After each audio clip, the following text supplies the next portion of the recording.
Hey everybody, welcome back to the Watchlist Podcast. I'm your host Jacob Boyer, joined today by my friend Stefan Fulton. How's it going, everybody? Of FCMG. It's just FCMG, right? Or Full Coverage Media Group? Full Coverage Media Group. FCMG is like just easier to say. Gotcha, yeah. This is sort of a collab. I was on your podcast back in December, so now we're just kind of returning the favor, I guess. But it's I had a blast on his podcast, so I'll link to it in the description if you guys want to check that out. Stefan is a freelancer, kind of bounces around between all sorts of different productions. All kinds. Give us a little brief introduction to you.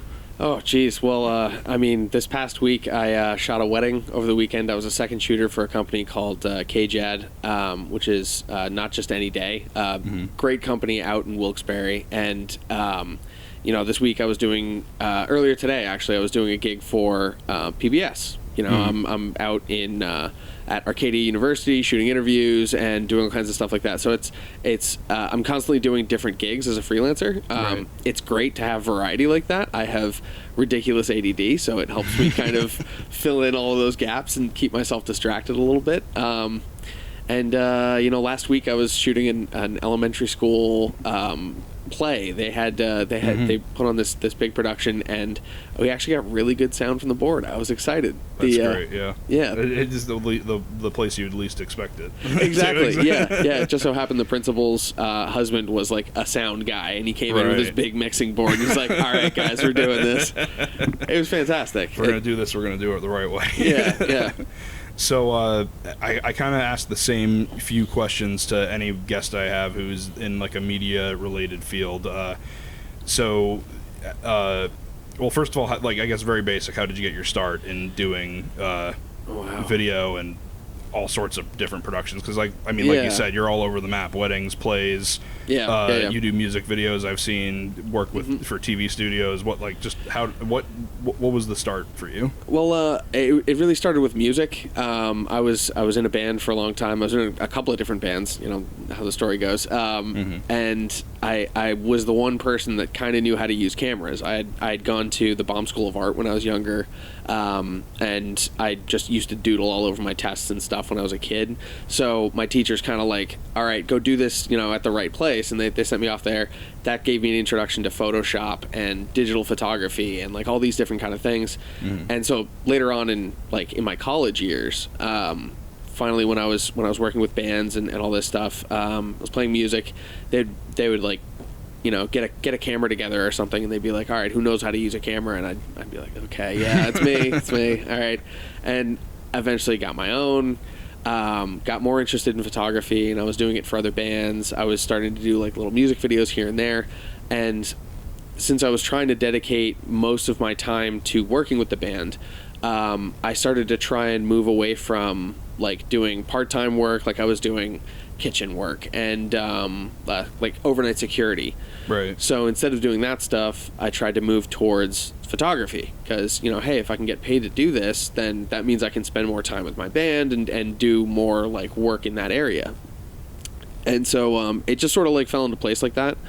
And eventually photography turned into, cameras now have video functions. So you start taking videos and bands are like, yo, man, like, give me some footage of that. And then, you do it for someone's band and their brother hears about it and they're like, oh, hey, my company needs a video. Do you think you could do that? And you're like, sure, let's give it a shot. And you just kind of fall into these roles. Right. And so that's really how it progressed with me. I just started picking up, different gigs here and people would hear that I'm a camera guy. So, they would ask me to do random things. And for the past 7 years now, I've been working as a freelancer. It's crazy. I was living up in Canada for a long time, so I did it up there, and then I realized, oh hey, I have dual citizenship, and the United States has 10 times the population. Yeah. Maybe that's a better place to start a business. Market to start out in. Yeah. Exactly. Yeah. So the last 3 years have been very, very nice. Yeah, and so I'm getting to do a lot more work in that sort of vein around here. Yeah, and there's nothing like that whole baptism by fire almost thing, because you said, it's a totally different. And we touched on this in your podcast, but it's such a totally different beast to start off in music videos and then jump into doing corporate and then jump into doing weddings, and it's just such a great way. I mean, there's no other better way to figure out exactly where you're lacking than to jump from like one means of production to another to another to another. Absolutely, then you kind of strengthen all of them at once. It's a lot of like experience right away. Like sometimes things wouldn't go that great, but I was always charging pretty low. Like that was just how it fell into place for me, because I minimized the cost of my lifestyle as much as possible. I was living in a band house. We paid maybe $100 each for rent. Wow. It was like dirt cheap, but it was tiny little crappy places, but we made it work. So having that support system definitely helped out. But there's all kinds of situations or like ways that you can make a career like that work just by like picking up gigs and working your butt off. Exactly, and just making sure as many people as possible have that business card or have your name or can just as easily reach out to you.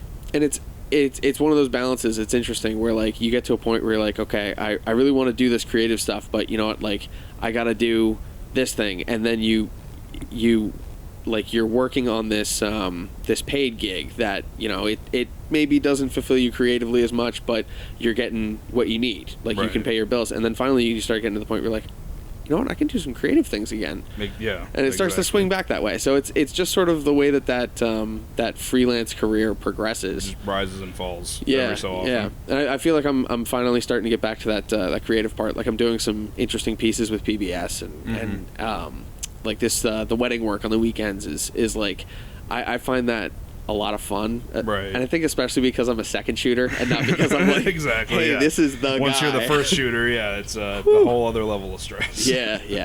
But it's that's something I've done before too. Like I the first wedding I ever shot actually was someone who just sort of gave me their trust and was like, hey, bring your cameras, and here's like it was like $600, and that to me back then, that was huge. That was like all my rent for the month. I was like, okay, like I can just dedicate some time to this.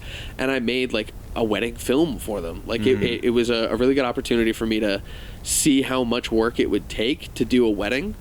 I totally overdid it. So like it turned out really good, but I mean, I'm neurotic like that, I guess. I was the exact same way. I started off doing, it was mostly YouTube stuff, and then when I first like figured out I could actually like make money off of it, I lucked out and that a friend of mine's mom was getting remarried, and they were like, hey, do you want to do our wedding? I think I got like $200 for it, which I mean, looking back on the final product, was $200 more than what that video was worth. It's perfect, but it's a good way to hone your style, and again, just like figure out where you're lacking. Absolutely, yeah. And it like you said, you got that from your friend's mom, like that gig. It's so much about like who you know and who you talk to about this stuff. So don't try and fly under the radar. Like talk to your friends, talk to your family.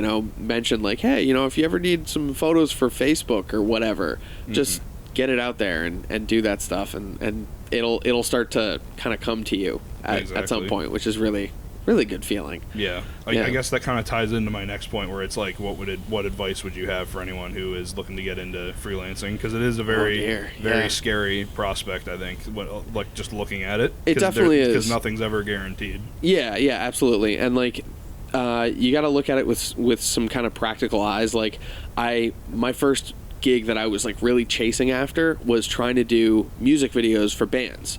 So I was trying to become like, the photographer, the videographer that the venue would tell the band about when they're coming to town. The only problem is I'm trying to shoot only for metal bands, and like the touring bands that were coming through, they just didn't have the budget to like make it worth their while or my while, or it just didn't work out. So like thinking about it a little bit more practically, I was like, okay, you know what, there's like pop bands that come through the area. Like I don't need to just go in the genre that I'm comfortable with. I need to see what value I can bring to people who need it around me. And I ended up working with this band. They were called We Were Sharks, and We Were Sharks. And there's this great like pop punk band from Canada, and they're so much fun. We did like a party video to start off with, and then I did some like tours with them, like some short, 2 or 3 cities or something like that, or like a weekend. And they were a great introduction into doing more documentary style content, because they actually took me on the road, setting up shoots of my own, because they were like, hey, we want to do a party. how do we set that up? And they actually like asked me those questions and worked with me to set everything up. Right. And we ended up having a great time. Like the video's somewhere on YouTube right now. If I can find it, I'll put it up on the screen right now so you guys can see it. That's a fun one. It's I think it's called "With $10,000 We'd Be Millionaires." I like that title. Yeah, that's good. They're a fun band. But yeah, it's definitely something where like you got to look at the opportunities that are available to you. Talk to everyone that you know.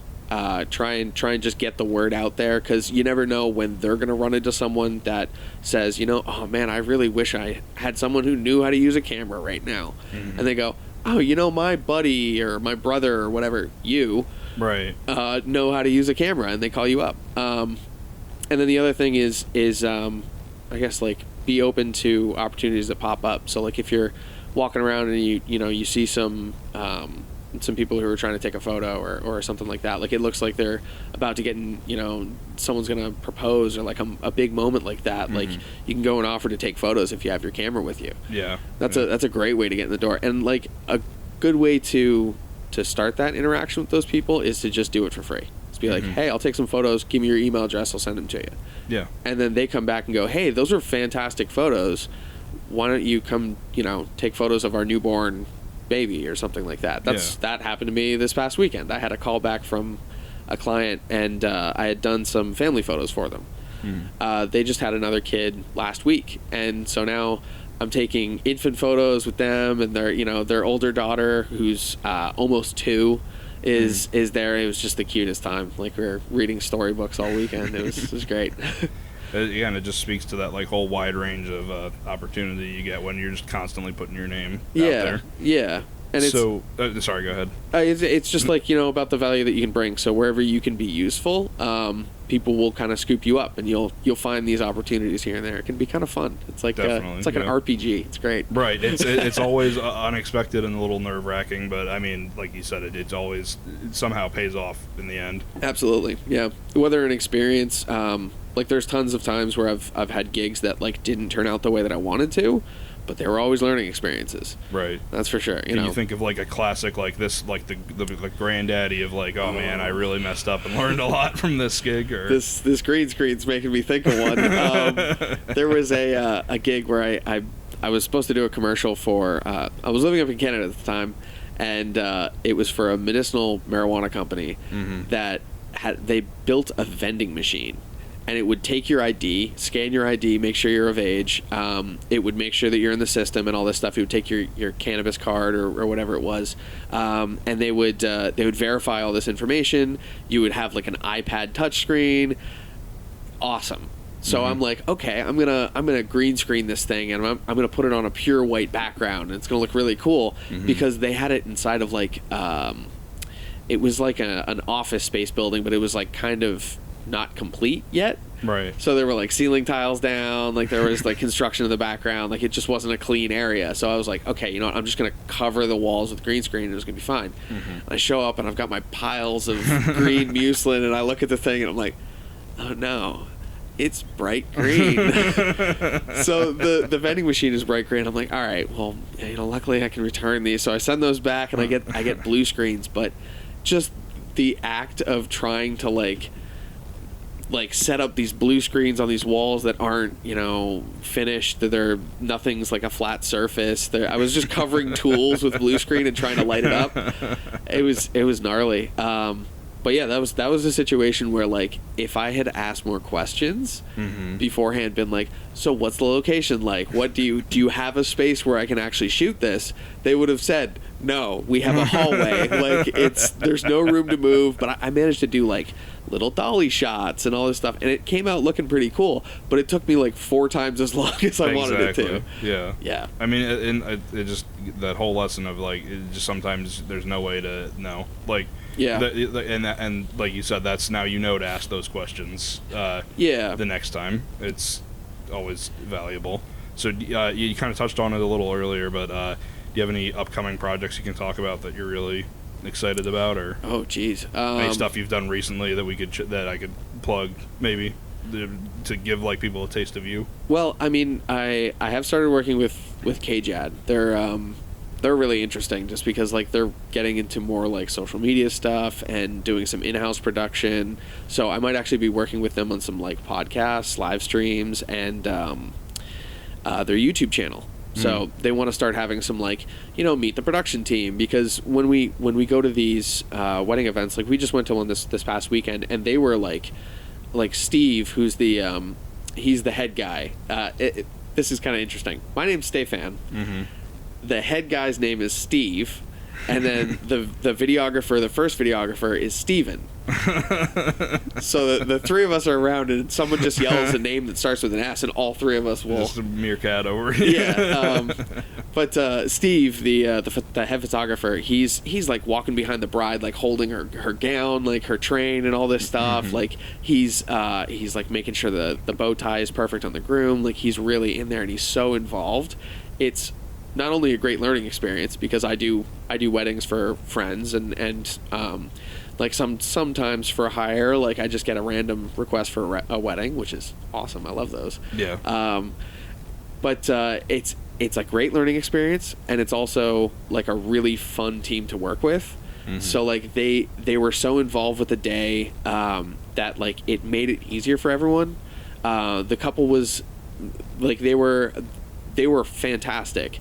They were like, you could kind of tell that like it was a big event, and it was like you could see the kind of stress, but everything that the team did helped ease that stress for them. Mm-hmm. And even though, you know, it's a good gig and all that stuff, it's just like it's so worth it just to have the experience to work with these people, and I'm excited to see what happens with them. So like definitely, I don't know if you feel like checking them out or anything like that, but they've definitely got YouTube and I'll all plug that them stuff. Again in the description and on the screen. We'll put something up for you to check them out. Not just any day. So I guess the last few kind of broad general questions before we get into our main discussion. Yeah. We might have touched on this well, actually no, I don't think we did, but so going back to starting out, I find that anyone who kind of wants to have like a creative pursuit in life, kind of they inherently kind of have that drive. But one thing that I always noticed as someone who watches stuff, interviews with like directors and cinematographers and all that, that more often than not they'll be like, oh yeah, I was always interested in this, but there was like this one moment or this one movie I saw that was like, that's what I want to do. This is the direction I'm gonna take my life in. Do you have a moment like that, or a movie that like really made you think, oh man, I can do that? Oh man, I feel like there's a couple examples of this through my life. Like I feel like the hints were always there. You know, like I didn't necessarily pick up on them until I was like working as a photographer and starting to get into video, that I was like, oh my gosh, like I could actually make a movie. Like whoa, like it kind of hit me at one point, but throughout the years, like there are a bunch of films that I've seen that like really hit me like that. And I remember one of them as a kid was Flight of the Navigator. I don't think I'm familiar with that one. What's that one? It's kind of an odd one. It's basically this kid and his brother are they're everyday kids from the 70s, whatever. They're coming home from like middle school or something, and him and his brother are poking and jabbing at each other, you know, right? And then they see something in this ravine or whatever, and they I forget exactly what happens, but they kind of like, they were giving each other some trouble beforehand. So like, you know, they're brothers and they love each other, but they're like kind of being mean to each other. They're bullying each other a little bit. Right. And the one kid basically falls down this ravine and gets like picked up by an alien spacecraft. The spacecraft takes him like super far into the future, and you know he goes to, I think it's like 20 years in the future or something like that, and he comes back to his like family home, and he tries to find his parents, and he's like what's going on? Like, oh, they've moved away, like they aren't there anymore, and like his brother's gone and all this stuff, and then he gets back on the ship, and it's like this trip through his history, like what life would have been like without him there. And then it takes him back in time, you know, brings him back and all that stuff. And it's just this like heartwarming, like family like a story. Futuristic, It's a Wonderful Life kind of. Yeah, yeah. But like the ship, the Navigator, it was almost like a Muppet character, because it had this like talking periscope sort of thing. And just the way that they shot the movie was basically like this puppet and a kid talking to each other in front of a screen. So, like, they made it kind of obvious that it was, like, you know, this is, like, a green screen or something like that, because it was, like, the display of the ship. So you could tell it wasn't, like a TV screen. They didn't have flat screens like that back then when they made that movie. But there was just some quality to it that was, like, wow, this actually isn't that hard to do. It's just, like, they have a really good script. They have a cool, like, setting that they made, and this, you know, this awesome storyline and this way to portray it. So it's like, if you can get those ingredients together, wait, maybe this is possible. And, like, as a kid, it really started to get interesting for me then. Growing up, I started to get into odd directors and stuff like that, like Darren Aronofsky. We've talked about him before a little bit. Yeah, it's something about him is just, I find super inspiring. Like, the way that he, like, Pi was very interesting to me. Like, the first time I saw it, I was probably in high school, and it just, like, kind of creeped me out, and yet made me want to watch it more to try and figure out why it did that to me, because I couldn't figure out, like, it's not like a scary movie. No, it's just, like, weirdly unsettling, like the way they shoot it and the way, like, everything's delivered. It's just he always turns out like a really fascinating product. At the very least, you can say that every single thing he does is so wonderfully unique. Oh geez, yeah, like Requiem for a Dream, like that fridge. Ooh. That was a nice timed water sip. But we talked about Mother in the second episode. I think that's easily one of my favorite of his. That's a wild one. I'm still kind of trying to figure it out. I think I have the idea of what's going on in my head, and I feel like there's, like, he just leaves things open enough to interpretation where, like, every time you watch a film of his, it's you're gonna kind of pick up on something different, right? Yeah, or get something like a little bit of a different interpretation. Like The Fountain is really good for that. Yeah, definitely. It's like all of his movies are like it. I forget, one of my guests said it better than I could, but it was it desires to be understood at, like, the first time watching it, but the more you go back to it, the more rewarding it is. Yeah, I really love movies like that. There's a whole bunch of classics like that. Like Donnie Darko's the same sort of way for me. Like I keep watching it and I'm like, oh, this makes me feel a little bit different this time. It's wonderful having movies like that throughout your life that make you question why you feel the way you feel when you're seeing certain things. It's great. Watching these two movies actually over the past couple of days, I ended up actually buying the 4K version of Dredd just because I wanted to see all the special effects, like that. Details. I guess we can use that as our segue. So for those who are just tuning in for the first time, the background is I used to have a show on my YouTube channel where I'd recommend a bunch of movies, but it would get flagged by copyright all the time because I would show footage and there's not really a way to fight that. I also hated the sound of my own voice reading off a really badly written script, but I still wanted to do film discussion. So how each episode is going to work is I recommend the guest a movie, the guest recommends me a movie, and we discuss. So sort of going off of what we were talking about earlier with like wanting to get your start and make yourself stand out, that was one thing that you said you really wanted to touch on with the movie that you wanted to recommend, which was, I forget who directed it, but it was the 2012 remake of the Stallone movie Judge Dredd back in the 90s. But I'd argue this one is much better. So just what's I guess we'll do non-spoilers first, but what is tell us about Dredd. Dredd is it's a film set in a dystopian future where the cities are overcrowded and everything's kind of gritty and gross, and like just the standard of living is gone because everyone's fighting each other and there aren't enough police officers and peacemakers to keep everything in control. So the basic premise is that these police officers have been deputized to be judge, jury, and executioner.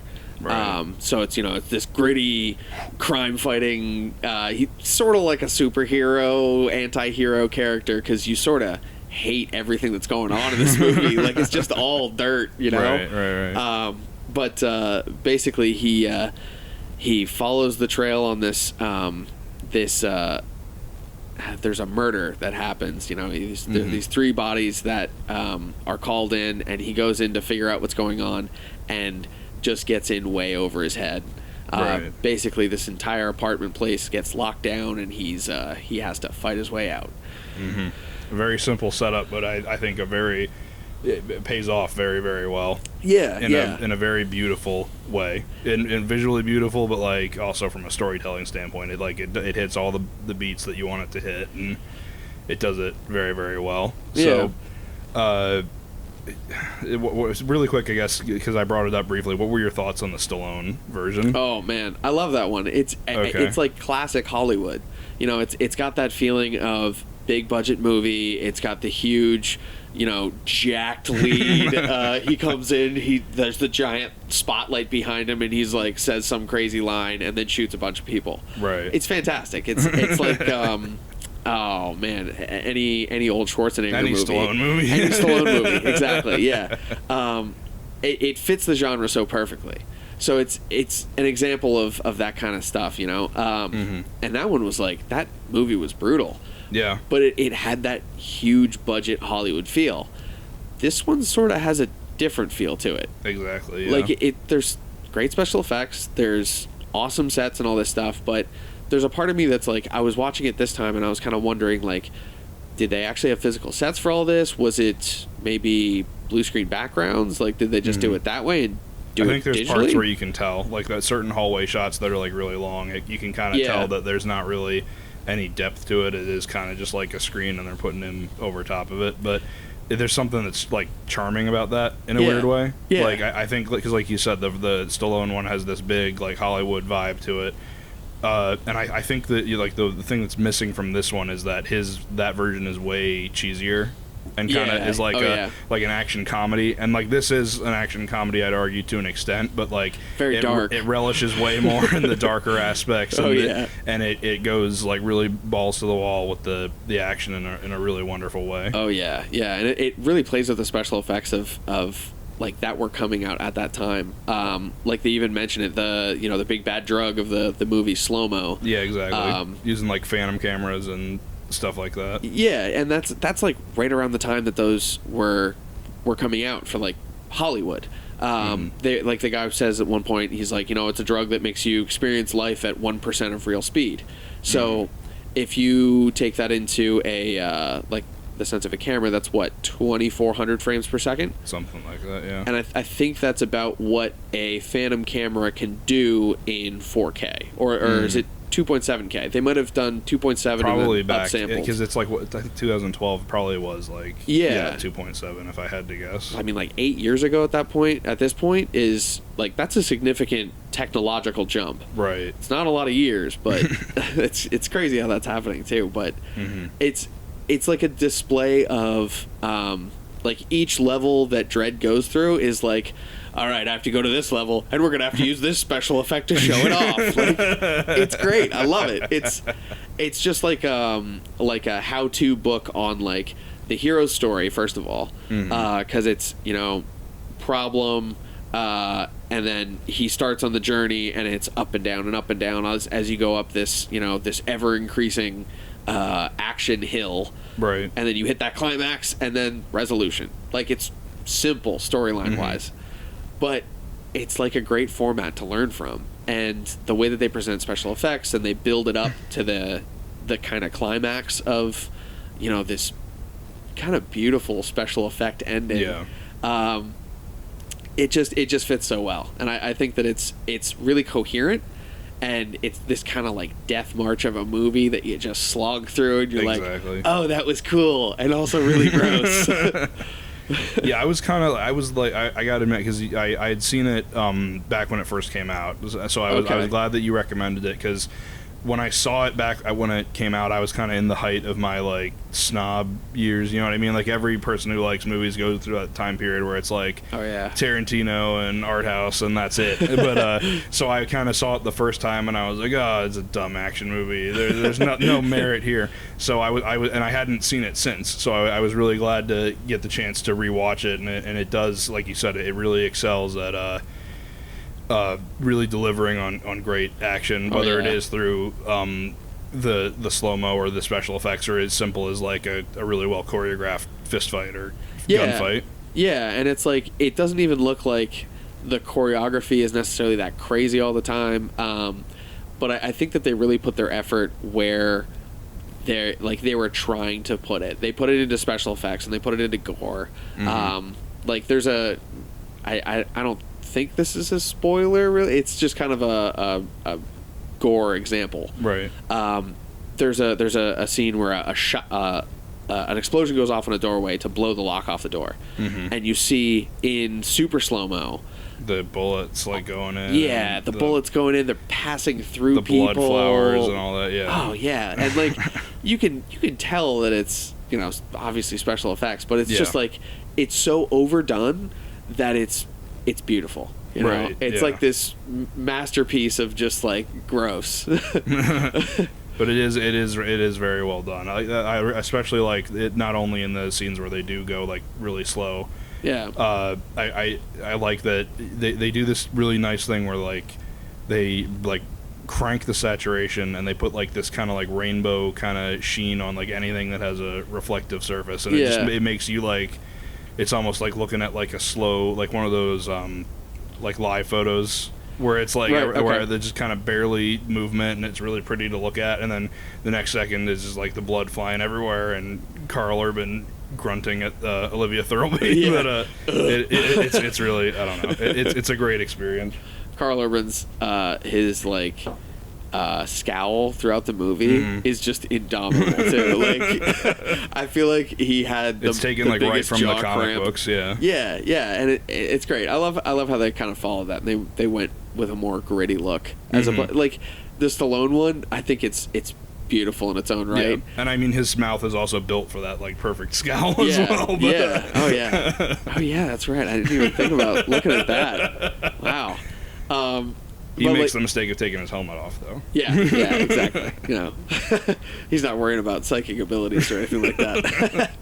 But yeah, that's another example of cool special effects that they put into the movie. Like the whole like tilt shift sort of thing that they do, or what is that?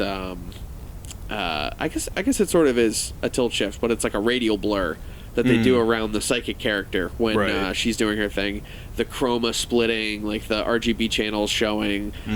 They're all like little details that are like, I almost feel like if you did them in any other type of movie, it would be like way over the top, because it's so noticeable, it's so in your face, but like they were so obvious with it that it's like, okay, like this is the world that we're in. So then, we throw a flash grenade and everyone's in like slow shutter speed looking, where everything's all wipey and you can washy. Obviously tell there's a lot of thought that went into like how something was gonna translate to like make you feel like those people that are being flashbanged, or like the shock of like having your door suddenly kicked in and then there's Karl Urban. Like it like every, like you said, it's like a new effect per level, but it's like each effect they really kind of they make you experience it. It's not like you're just watching like, oh, quick flash and then like the aftermath. It, like you feel like you just got flashbanged. Oh yeah, no, that's for sure.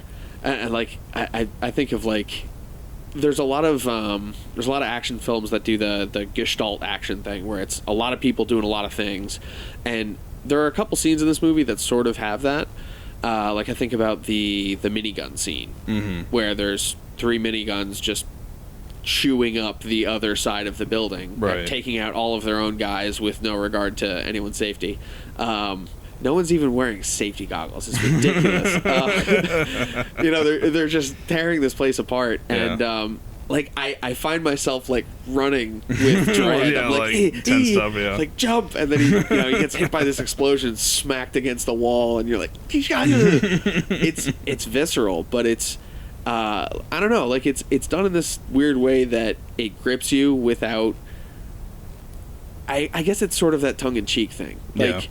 It's sort of like the sarcasm from the original, but it's in the form of the way they did the special effects. Like we're just gonna be like, the comedy is not like the first thing that they thought of, or like the second thing they thought of even. Yeah. It's like those what are those movies with Bruce Willis? Crank. Yeah, Jason Statham. Yeah, Jason Crank. Statham. Yeah. Oh, wow. Okay. No, close. Another actually bald guy. Yeah. Sorry, this is the bald head. If we all look alike. Oh yeah, like those are great movies, but they're so like ridiculous at the same time. Right. But it plays into its persona. Like it's making fun of itself in this kind of it knows what it is, way. and it's not ashamed to show it. Yeah, and it's like a very similar scenario here. Yeah, and it, like, I don't know, it's a cool movie. I think that a lot of the effects. The interesting thing to me is that a lot of these effects are now much more attainable. Like Sony's like small mirrorless cameras, which are under $1,000. They have a couple that are like a little bit over. Right. But those things can shoot like HD in 120 frames a second. Some of their like bigger cameras can do slow and quick motion up to like 240 frames a second. So that's not quite that 1% speed. Yeah. But I mean, you could drop that down to 10% and then use like Twixtor or like some plugin to like interpolate those frames a little bit and cheat it a bit. So you could basically do this at home. Like if you're a videographer or a short filmmaker or something like that, like with the cameras that you can rent these days, especially, like these are attainable special effects. And I would love to see more people experimenting with stuff like this. Like I want to start doing it because I've always seen it as like, well, no, you can't do it in a way that isn't ridiculous. Like it's just going to look like I'm just trying out a special effect or something. But movies like this, like Dredd and Crank and something like that, like I think if you inject a little bit of that like sarcastic touch to it, I think it can really play through well. Yeah, and it's like you said, the whole low budget aspect is really encouraging. Like I could easily see an aspiring filmmaker of a certain type seeing something like this, and if they know what they're doing, they can see like, oh man, well, especially nowadays, they can see, oh no, yeah, I know how to do that in After Effects. I can throw in a couple fake bullet holes and like shake the camera as I shoot my friend running past a wall, and we can have a similar effect. It kind of reminds it like a long, not like a long, but like a tangent a little bit. Is it kind of reminds me of that documentary? I forget what it was called, but there was like these group of kids in the '80s who like were obsessed with Raiders of the Lost Ark. So then they got like a home video camera and they remade it shot for shot. Wow. But what they did was it was like I think Eli Roth produced it or something like that, the documentary. But you can find it on Prime. But the funny thing was like they could never do the airplane fight scene. Okay. So they all got together as adults to like do that scene and like actually get a budget behind it. So it's that's awesome. But yeah, it just is like I don't know. That's a weird plug I wanted to do for that movie that made me think of it. But it's like it's a very kind of like we were touching on earlier. It's like a you can do this type movie. Yeah, yeah. And here's kind of how. You know what I mean? Yeah. Like it's I don't know. It's I'm really glad that you recommended it to me because now I do kind of see it in this new light, and it is kind of really fun. Yeah. At the very least, it's a really fun adrenaline-filled ride. There's a lot of like the special effects even like I think about like plugin programs that you can get and how like accessible the Adobe programs are. Like you can get in and do some like crazy special effects stuff, and then there's like tons of YouTube channels where they'll teach you how to do that. Yeah. A big one for me was always Film Riot. I think we talked about that on the channel. They have literal how-tos. Another one that just inspires me with like the types of special effects that they do is Corridor Digital. If you've ever seen any stuff by them, like they do. I've heard of them, but I don't think I've checked them out still. That might have even been another one that you mentioned before. I that might have actually. I'm replaying the same things, but like. Yeah, but I mean, they're good channels. Yeah, they do. Listen to the other podcast for a more in depth where we reminisce on these. Go find those things there. But yeah, it's just I don't know. It's it's a very like I said, it's just a fun action ride at the very least, but it is kind of like a somewhat inspiring film. I guess we can use that to get into spoilers a little bit. I mean, we kind of talked a lot about it, but is there any like spoilery stuff you kind of want to say? Oh, geez. About it? Like, what was your favorite action scene? Oh dear. I mean, I like the scene where Dredd says wait. Like the whole thing leading up to that is just like that's kind of a nice twist, and it's like okay, Dredd's being a badass, but it's also he has to have his partner there to make it the badass scene. So it's kind of like well, she's saving his ass, right? But he's still being like, Yeah, I told you so. Better stitch myself up now. Oh God! It's the height of that's like I think the height of the cheese in that entire movie. It's like that sort of like tone.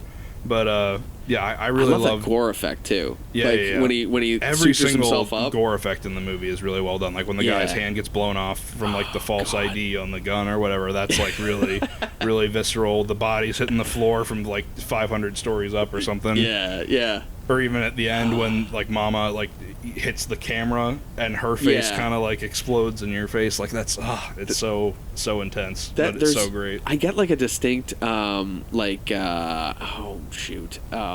I should know that Blade Runner vibe from that scene. There's something about it. It's just like the music and the super slow mo and how everything's like kind of glittery and she falls through that curtain of smoke and you know what's gonna happen. You're like, oh dear, and then you see it like face first. But it's like so satisfying at the same time. Yeah, it's catharsis. It's just the ultimate like.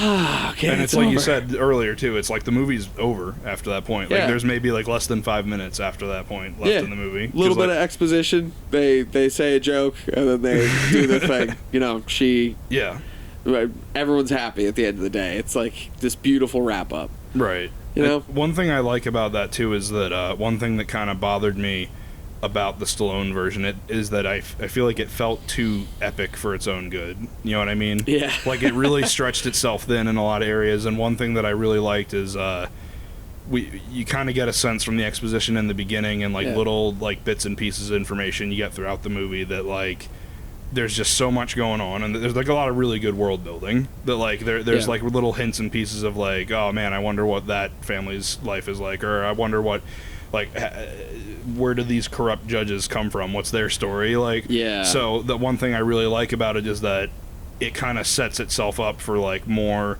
maybe not necessarily sequels, but like more movies set within that same sort of universe. And it kind of in hindsight bums me out because I know there's been talks to do a sequel to this one for ages, but it just hasn't happened. It hasn't panned for out. one reason or another. But it does make me really want a sequel.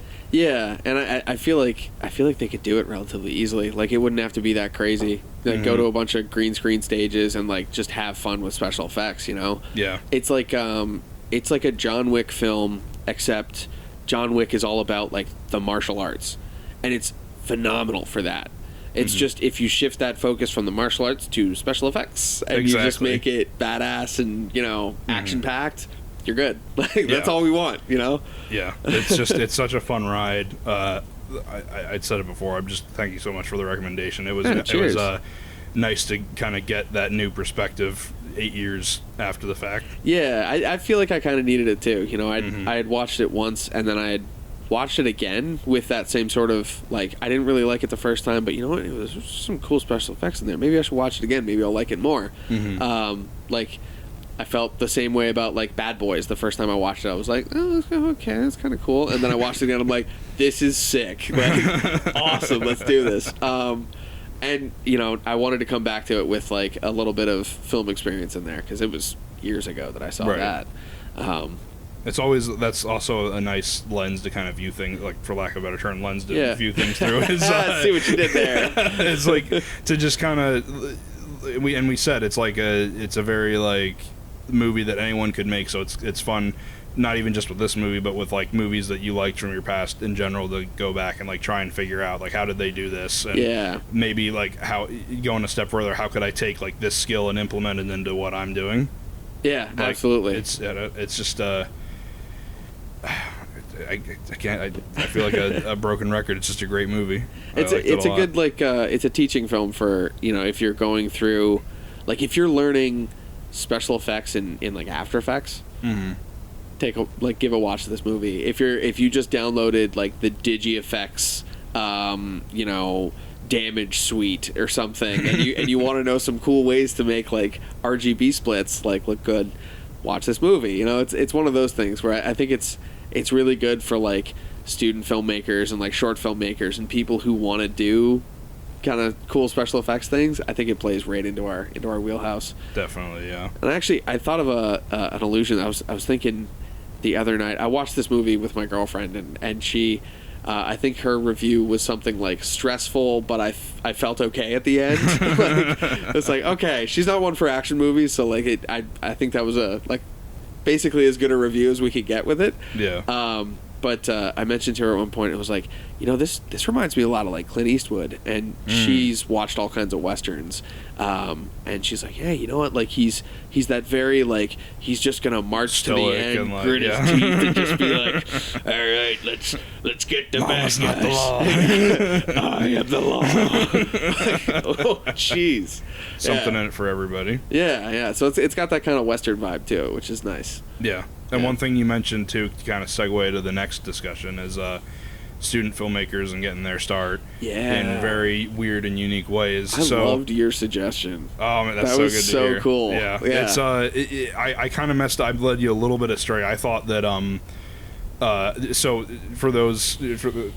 for sake of conversation, the movie I recommended Stefan was Operation Avalanche by Matt Johnson, who is a different Matt Johnson than we referenced earlier. Yeah. But he's this Matt Johnson is a Canadian or was a Canadian film student. I messed up and I got the chronology switched in my head. He had a movie that came before this that was his like student film, and then this is what he did with a budget. But it's still like a very tight budget, and with what they were able to pull off is insane. I was gonna say, like the use of classic cars, classic equipment, like the settings, and then I noticed a couple points where they were using, well, like first of all, I'd recognized the footage. I was like, okay, this is NASA like stock footage, right? Okay, because I've like NASA has that free stock footage library. Yeah. I went through that a million times, and I saw that clip and I was like, hold on, that's green screened in or something, and he's just like, it looked like so well done, and it was just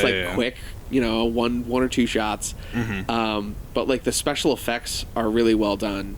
I love the way that they switch from, what is that, 8mm to 16mm, right? Yeah, and then it's like in color and widescreen, and the aspect range, yeah, like all these little details that just like really fit the time period. Yeah. And like the set dressings and everything just like really sold that. So it's amazing what they did like with that tight of a budget too. Yeah, I think it was like something like maybe a little over $1 million is what they had, which that's crazy. So, but so I should mention before we go further. So the movie is Operation Avalanche.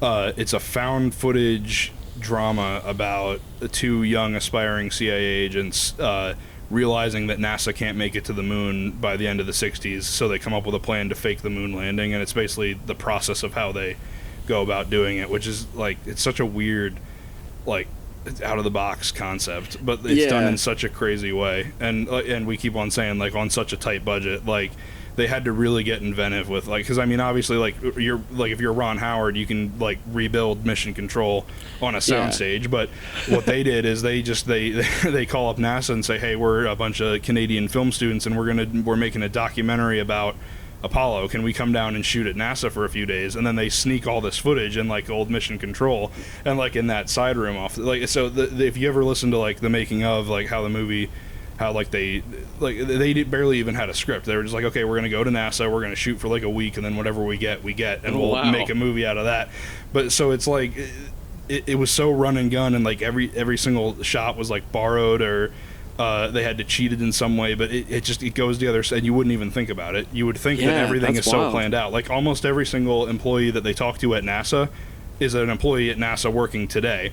Oh wow! Yeah. So what they would do is like that guy who like had all the pictures and all that. They went up to him and he's like, "Oh yeah, I was the photographer for a lot of years and I know all this stuff." And they would just cut out anything that like sounded vaguely like it was from modern day. Yeah. And if it was like a case where they had to cheat it, they would be like, "Okay, here's some old '60s glasses. Just throw these on really quick, or like put on this button down." Like that's incredible. Yeah, it's just listen to any interview of Matt Johnson and he like talks about like how they like cheated so much of it. Like the bit where they go to 2001 A Space Odyssey, they're shooting there, that was like the actual studio that they shot at. They just got a woman to dress like she's from the 60s or whatever. Oh my gosh. And they walked up to the front door, and then the people at the studio was like, hey, what are you guys doing here? Because while they did that, like Avengers 2 was happening inside.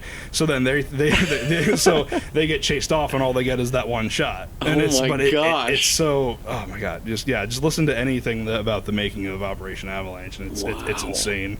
like it from the storyline and from the way that it's filmed and all that stuff, it seems super planned out. Like when I first was going into it with that idea of like this is like a student film, I was like, oh my god! Like they must have some like dads that have like their granddad's stuff or like some great classic cars, and then they like crashed one into another, and I was like, hold on. Exactly. Yeah. But yeah, like with that budget and everything, like it kind of like makes sense that that's how the movie was done, but I had no idea. Exactly. Yeah, it's I think that's great that like you don't even question it until I say it. Yeah, because it's like that's wild. Your brain just kind of fills in like, oh yeah, they probably just they built like this corner of the set, but like that scene where he's like first pitches like that we can fake the moon land. He's whispering because there was like a tour going on like right outside the room, and he was like he was trying to whisper it so that way they wouldn't overhear. It just makes you like I don't know, like it makes you like want to go back and like reevaluate like okay, like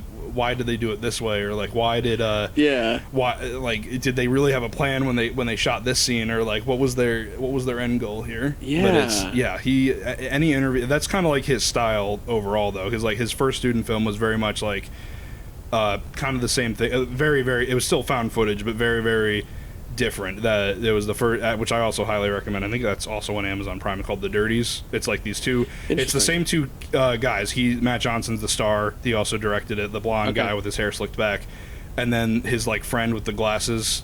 It's the two of them again in the first movie, but it's like these two kids who get bullied, and one of them, they make like a movie about them like hunting down the kids who bully them, and then one of them decides to do it for real and kind of goes crazy. But it's and he also is behind I don't know if you've heard of it, it's called Nirvana the Band, the show. It's like a show on Vice where it's kind of like, I've heard about it. Yeah, it's like kind of like Flight of the Conchords a little bit, but everything he does is so off the wall. Like it's so interesting to like listen to like how he comes up with his ideas. But I don't know, like, he seems like a very interesting like director and producer and all this stuff. Like right, he seems like someone who takes opportunities as they come, and like, you know, is just gonna go with it, like going to film at NASA for however long, like, and then just like, all right, we're gonna make a film out of this. Like that takes some balls to do that. It takes balls to call up NASA and be like, hey, can we go to, and then just hope for that entire week that you don't get caught. Yeah, like I wouldn't even dream of doing anything like that. That's wild. But so so you mentioned the like the kind of like the Forrest Gump effect of like taking this stock footage and like putting the actors and stuff in it. Yeah, that was that. As much as I love that movie, those are like the points that I really have a problem with it at sometimes. Did that ever bother you, or was it just kind of like, this is just a means to an end kind of? I feel like it is like the, because I will say the special effects, I mean they're great in this movie at a lot of points, but it is very lacking compared to your recommendation. I feel like whether that be budgetary or not. Yeah. And I mean, I think it is like the weakest point of the movie, but it's still such a strong movie throughout. Like it carries through that message of like, oh, they're here with them, you know. So it does help to kind of like place them in your mind, like, okay, they're actually there at the time. I feel like the scene out in the where he's saying like, you know, just look busy, like just do work stuff, and then the guy's like, or just, you know, do what you were gonna do anyway. So everyone's like he's trying to direct for a documentary, and it's funny. Like that scene, I feel like could have carried it through. That one sold it a little bit more, but it was also like, okay, I can tell it's a special effect. Yeah. I mean, I think we're also a little bit biased. Like, I can recognize special effects when they happen. Right. Yeah. Like, there's what was it? I think the only movie that I've seen really recently that I'm not catching special effects in was The Social Network, and that one has tons of special effects, and that blew my mind afterwards. Yeah. But like, there's very few times where I'm like I'll watch a movie and be like, there's no special effects in that. Like, I just kind of know that there's going to be something, so I saw that and was like trained to pick up on it after so many movies. Yeah. So I think my brain's a little forgiving in that aspect, but it was it definitely did, like, it took me out of it for a second. I was like, oh, green screen. Yeah. Okay. The two scenes that I was really impressed with, and I guess we can kind of get a little bit into spoilers now. So if you haven't seen Operation Avalanche, you should definitely check it out. It might be on. I think you can rent it on YouTube. I'm pretty sure you can also rent it on Prime. I don't know how did you see it? I saw it on Tubi. which was actually... It's free on Tubi, right? Yeah, it's free on Tubi. Okay, so yeah, free on Tubi. Check it out. Check you it have on no Tubi. excuse not to. You just got to whitelist it on your ad blocker, and then it's good to go. But yeah, it's man, yeah. So the two scenes that I really kind of blew my mind, because like I'm watching it, and the one that I always think of, like when I was like, oh man, that really could have been done better, is when he like walks into mission control and he's like walking past all the people in the tight row. And he's like, oh, your friend just had his baby. And then he runs back out of the room. That's where I think, oh, man, that's kind of bad. But the two special effects scenes that blew my mind were the car chase at the very end. Okay. Because apparently that was like 16 different takes, all blended into one, which I like. I kind of... The one thing that bothers me with like movies like 1917 or... movies that like try to be like one long continuous take is that you can so very clearly tell where they sneak in the new the new take. They just kind of like put an object right in front of the frame and then make an edit. Yeah. But I think it's very hard to pick up on like where the cuts are in that scene, and it's like so action packed anyway that you don't even think about it. I didn't realize that like that scene is like it's a single take. Like it looks like that, right? I honestly didn't even notice that was other shots, and like I was just saying, I feel like I'm pretty good at picking up on that stuff. And you know, this movie was like the ones that I didn't notice expressly were like they slid right past me just because of like the format of the movie, the way that it's documentary style, and I think like the level at which I had the expectation for the movie too, because it was like, all right, this is the first movie after a student film. Even after I'd gotten that info, I was like, okay, all right, like, wow, yeah, that's wild. That's a thing, like that's edited, I guess. Like, right, yeah, that's wild. And then the other one that blew my mind, because I thought that again, like surface level, I was like, okay, this is just the Forrest Gump effect, but they kind of can cheat it a little bit. Yeah. Is when they go to the set of 2001 and they're talking with Stanley Kubrick. There was no actual footage in that aside from Matt Johnson being on a green screen, because they went to the Kubrick estate and they were like, hey, this is the movie we're making. That was like one of the few times they were honest. They were like, this is the movie we're making. Can we have like any footage of Kubrick behind the scenes at 2001? And they basically were like, no. You can't have anything. So they took these like high-res stock photos, or not stock, like high-res photos of the set, like making of the movie, and they like went in and like almost like Lightroomed, like keyframed every little like arm movement and like every paper flip and like everyone like the movement of someone's lips, and they like took like archive sound of Stanley Kubrick and like put it in to like kind of like fake a conversation with people. Like, jeez, and I like you don't even think about that. Like the only thing that made me realize that is there's one line that he says that I recognized from like the making of the Shining documentary, where he's like talking about lenses and stuff. Yeah, that maybe it's oh wait a minute, that's not 2001. What did they do? And then I looked up how they did it, and it was like this whole like big like Maya project where like they would take like an image of Kubrick and like put it on like a stick figure and like keyframe each like individual arm to like puppeteer him throughout the scene. And it's just it's just mind blowing. That's like incredible. Oh my gosh! It just keeps on going back to that whole point of like the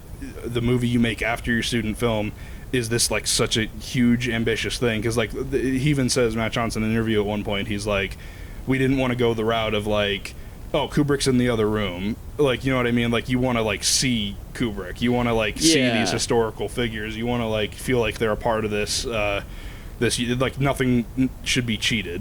And I think that's where it really excels, is that it never really, other than like maybe a few like of those like stock footage scenes, like it never really feels cheated, and that's what I really admire about it. Yeah, it really felt true to form with like the whole documentary style, the whole found footage style too, and the way that it progresses into that territory of like desperation at the end is like it totally distracts you from anything that's going on the special effects side. Yeah. Or like even the production side. Like you're just so into the storyline at that point that the term that I like to use is suspension of disbelief. Yeah. So it holds you up there. You know, you're not questioning like, oh, is that real? Or like, are those bullets like actually coming through that windshield? Yeah, like it it just slides right past. And talk about masterful storytelling as well, because it's a very it's a typical drama, and like with like little bits of like comedy throughout. But I feel like especially once the plan kicks up, like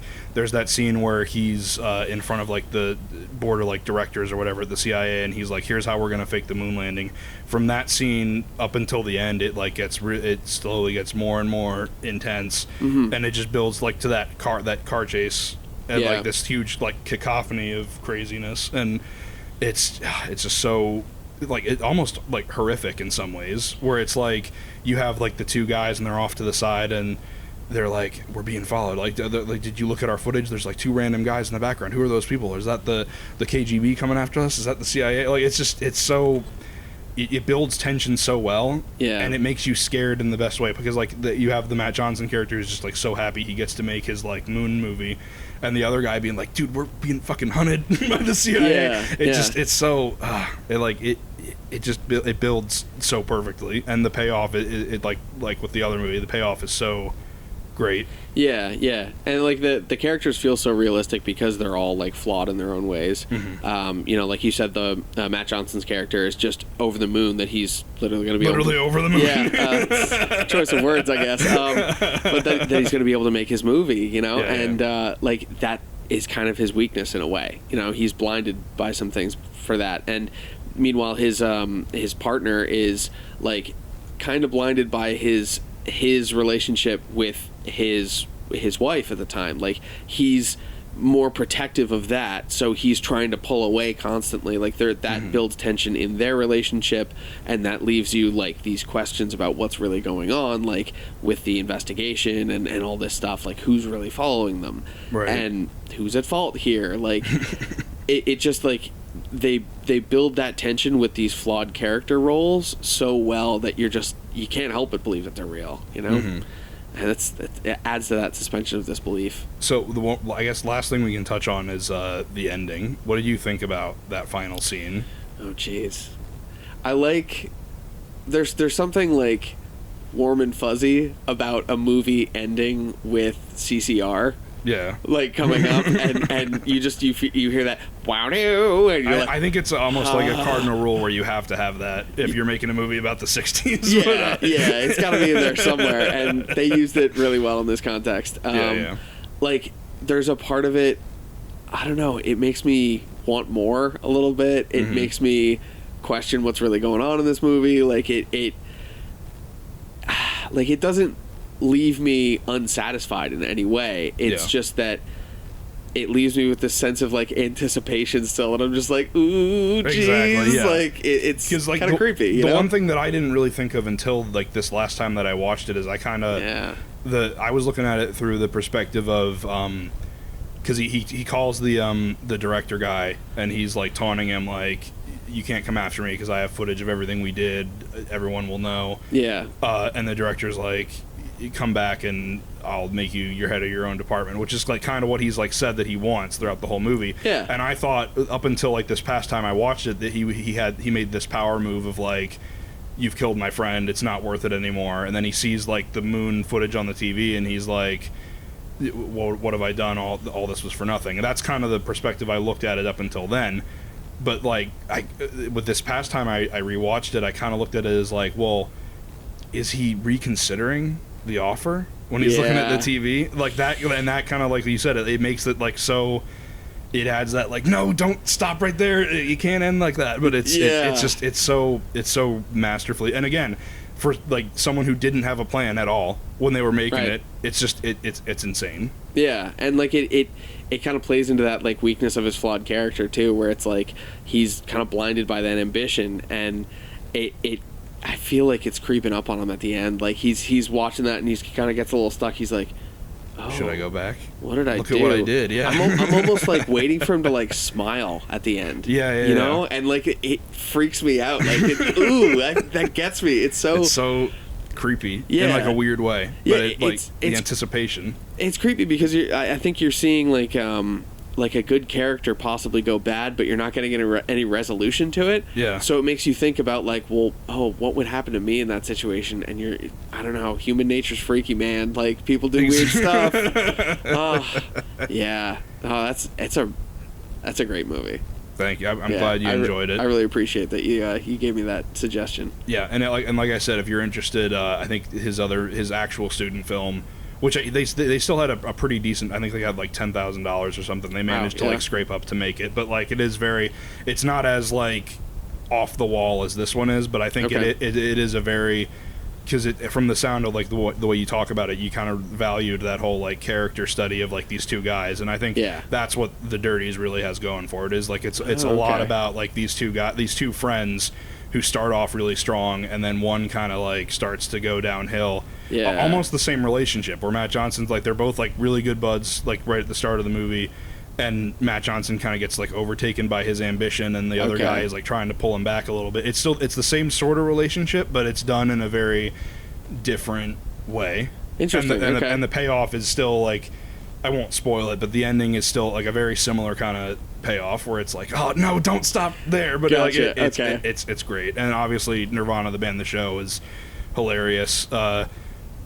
Also, they're like kind of in the same style as their movies, which I think if he continues to like do stuff in this, he's almost like, because one thing that I really, it's like a little detail I really like, but anytime you say found footage, people are instantly like Paranormal Activity, Blair Witch Project, and there are like horror elements to both The Dirties and Operation Avalanche, but it's not really like the forefront.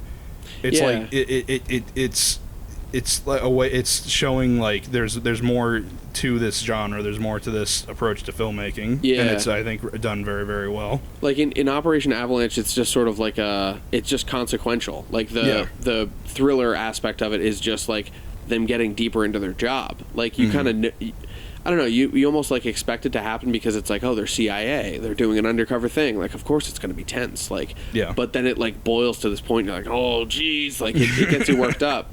And if The Dirties has the same sort of thing, I'm excited to check that out. The Dirties is a bit more not like horror, but like a bit more in like this really dark place. Like Operation Avalanche, I think, is very like, we are a thriller, and The Dirties is like kind of blurring the line of like drama and like sad character study, and kind of like almost like a Greek tragedy, if we're gonna get like really grandiose with it. It's like it's the downfall of like a likable person. Gotcha.